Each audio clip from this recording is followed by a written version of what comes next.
This was an unusually expansive cast for a low-budget B movie. The acting, frankly, is all over the place and at times not very convincing. Of course, in plots where many of the characters might be liars, an awkward performance is not always a liability. Somewhere in the middle is the performance of James Anderson as the wrongly accused Richard Kincaid, or as everyone in the film insists on pronouncing it, Richard Kincaid. Anderson's odd voice is initially off-putting, making you think he's not very good.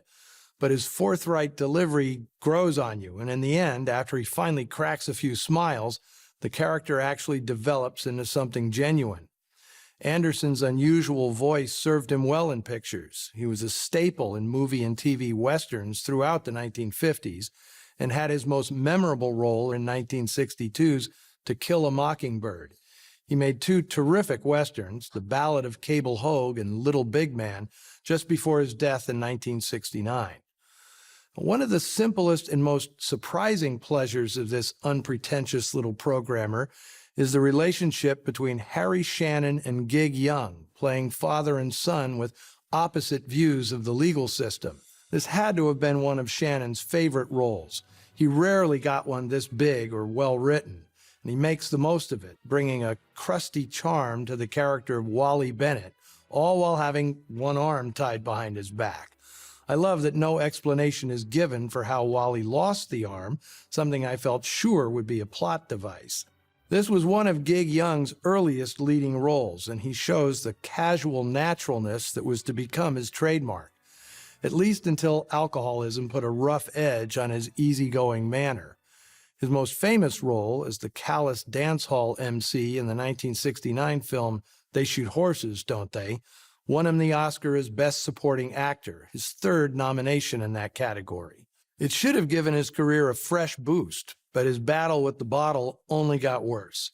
In 1978, Young shot and killed his fifth wife, Kim Schmidt, before killing himself with a bullet to the head. Well, I'm not going to end on that grim note, especially given that this will be the last Noir Alley show for a couple of months. I'm making way for 31 Days of Oscar in March and a month-long tribute to Warner Brothers in April. But before I go, I want to share something special with you. I hear from a great many movie fans who bemoan what they believe is a lack of appreciation for classic films among the younger generation.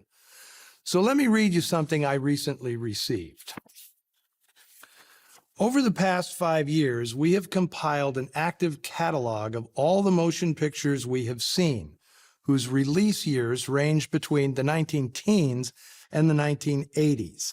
To date, our list totals 879 titles. Our favorite genre is film noir, which played a central role in the early stages of our exposure to classic cinema.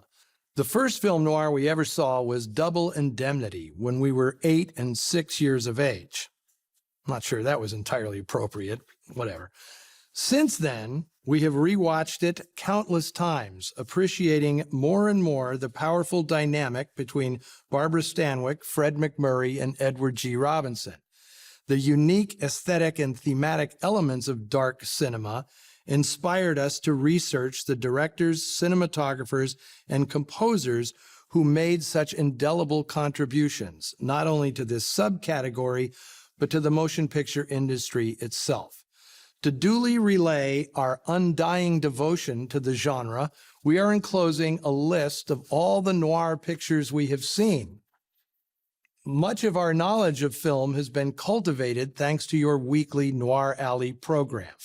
And indeed, here is this nicely typed list of 175 noir films, starting with Ace in the Hole and ending with Woman on the Run. Well, this came to me from sisters Elena and Lily Evangeline, ages 17 and 14. So don't despair, film fans of my generation. There is hope. Nurture it. Don't squash it. See you back here on the Noir Alley set in May. Or maybe I'll see you in April at the TCM Classic Film Festival. Until then, see you in the shadows.